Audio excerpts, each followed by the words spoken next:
Dito na naman tayo. Linawin ko na naman ulit. Kasi marami pa naman pakakaang dito sa social media.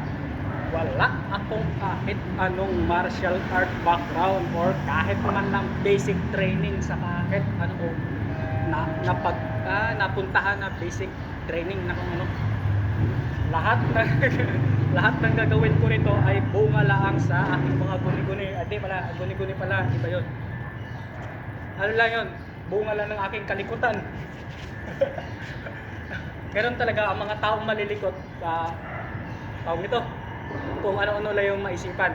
Yan na lang yung madaling sabi. Kaya ganon yun. Di ba? Weekend na naman. Sabado. Weekend na naman. Kaya meron naman pagkataon ang kulukon yung gwardiya na magpakuya-kuya-kuya. Kaya dito muna tayo. Ito na muna yung gawin kong cardio. Ito. Nagbibisiklet, nag-aral na kasi ako, nagka-cardio na ako ngayon sa gym. Nung una, hindi ako nagka-cardio sa gym, bisikleta lang, kaya pagka weekend, ang extra cardio ko dito, maglalaro-laro ng basketball. Yung ngayon, nagka-cardio na ako, kaya ito naman yung pang ano lang to, pang video-video. Di ba masakit yung balikat ko, para lumakas yung balikat ko, kailangan natin igalaw na siya ng igalaw para yung mga litid-litid dyan, lumakas din. Pagka dito kasi pagka ganun, kailangan yung mapuwersa para lumakas. Wala yun, chismis yun. Hindi yun totoo kasi walang scientific research yun.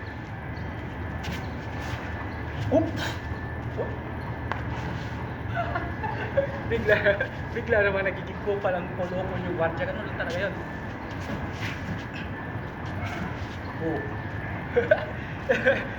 Ayon nga sa mga chismis, pagka kahit wala sa grammar yung ginagawa o pagpaulit-ulit mong gawin, mag-improve din yan. Kasi matutunan ng katawan mong i-adapt yung mga bagay na yun eh. Pero na, pag paulit-ulit mong ginagawa, mag-improve talaga. Pero masakit kasi talaga itong balikat ko lalo pag nagbubukas ako ng sa bench press. Napanood ko kasi ano yun, parang mahinang muscle na hindi mo gaanong na-ensayo so dito warm up dito kasi pag ataw mo gano'n yung halos buong muscle sa back yung buong balik dito, buong area na gagalaw. Kaya ito na naisipan kong gawin kasi doon sa kasi napanood ko, kailangan mo siyang i-warm up eh. Hindi naman siya ganun ka hindi naman ganun ka pagka-warm up ko lang ng ganun, yung area lang talaga yung hindi siya dual purpose, triple purpose at saka ibang purpose pa. Hindi kagaya nito. Nakapag-cardio ako, naigalaw ko pa yung balikat ko. Ganun lang ka-basic yun. Saka isa pa, nagpakita siya ring araw eh. Kailangan nga nating magbilad sa araw kasi ayon dun sa mga eksperto, may mga makukuha tayong magandang benepisyo sa pagpabilad ng araw. Saka sa mga rin kasi sa mga nagpe-prep old school na magbilad din sila sa araw para maano yung balat, magiging dry. Sabihin natin 2 to 3% lang yung maidagdag na pagka-dry sa katawan mo pag nag-prep ka. Malaking bagay na yung 2 to 3%. Ganun lang yun. Kaya na nga yung sinasabi nila, yung mamamang ka sa dalawang ilog. Ano ba? Meron kasi yun sa English eh. Yung pag tinamaan daw ng isang bato, dalawa. Ganun yun. English kasi hirap tandaan eh. Kaya ganun yung dito lang tayo sa dito. Wala na magawa. Kasi pagka nagdilag ka sa araw na wala kang gagawin, ramdam na ramdam yung init ng araw eh. Hindi kagaya ng kapag tuloy-tuloy na gumagalaw yung katawan mo. Isa na nga doon, nakapag-ensayo ka na, nabilag mo pa yung katawan mo ayon sa kagustuhan mo. Para turong grammar. Hayaan mo na yung grammar.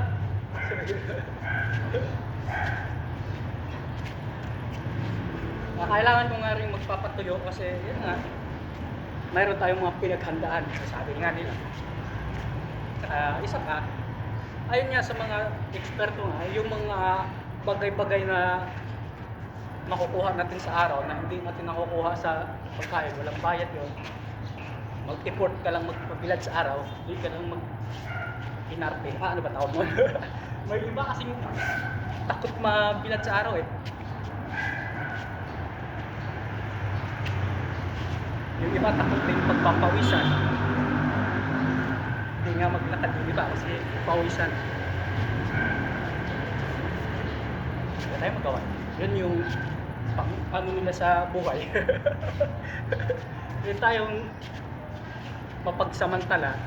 Samantalahin natin yung sikat ng araw kasi ayun na nga, doon na tayo. Meron daw mga magagandang benefits ang sinag ng araw. Pero hindi naman yung parang 10 to 12 hours kang magbilad sa araw, hindi na rin yun maganda. Hindi na magandang benepisyo yung mapapala mo ron. Hindi. Ano naman, kapahamakan. Lahat, mga ilang minuto lang. Ang common nila sinasabi, mga 30 minutes. Yan. Lang. Kaya hindi tayo magbilad sa araw mga ilang minuto lang.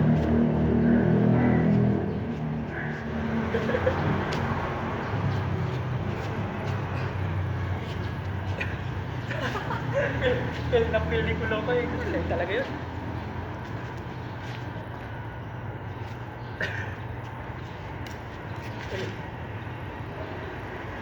Hindi rin kasi to stick. Hindi rin kasi to ratan. Ano lang to eh. Handle ko ng walis. Kahoy lang to. Kaya hindi talaga to yung standard. Tapos yung sukat din ito, hindi ko rin alam kung tama ko yung sukat ko. Nabali lang kasi yung handle ng hindi pala to handle ng walis. Ano to pala to? Map? Ito dito. Brush pala, brush. Handle pala to ng brush. Isipan ko lang gamitin tools pagka gusto ko nga magpapawis, magpa-cardio o extra cardio. Kasi pagka maglakad-lakad ako rito, di makukuha sa video.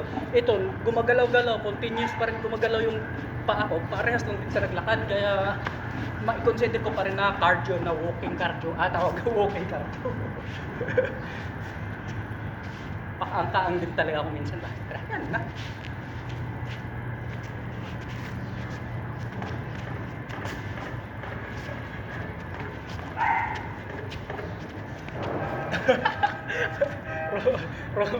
wrong grammar po siya. Ayan mo na. Yung nga sinasabi ko, hayaan mo na yung grammar. Importante yun. Importante yung naigalaw yung katawan. Yun naman yung ano dun eh. Yun naman yung pinakahabol natin dun eh. Hindi na yung tamang form. Huwag naman yung form na aabot sa ma-injury tayo.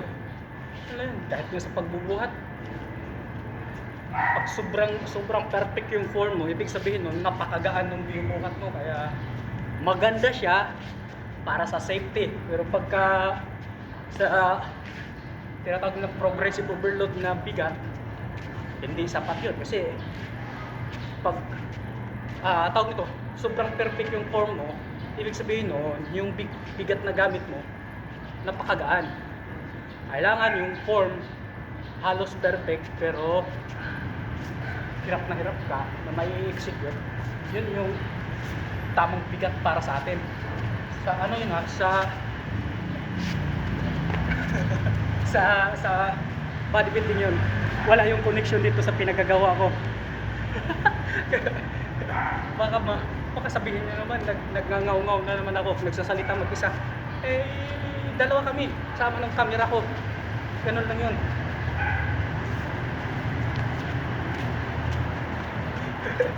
Bigla na naman nagbago naman, bigla na naman bago yung takbo ng utak. Ganun lang talaga.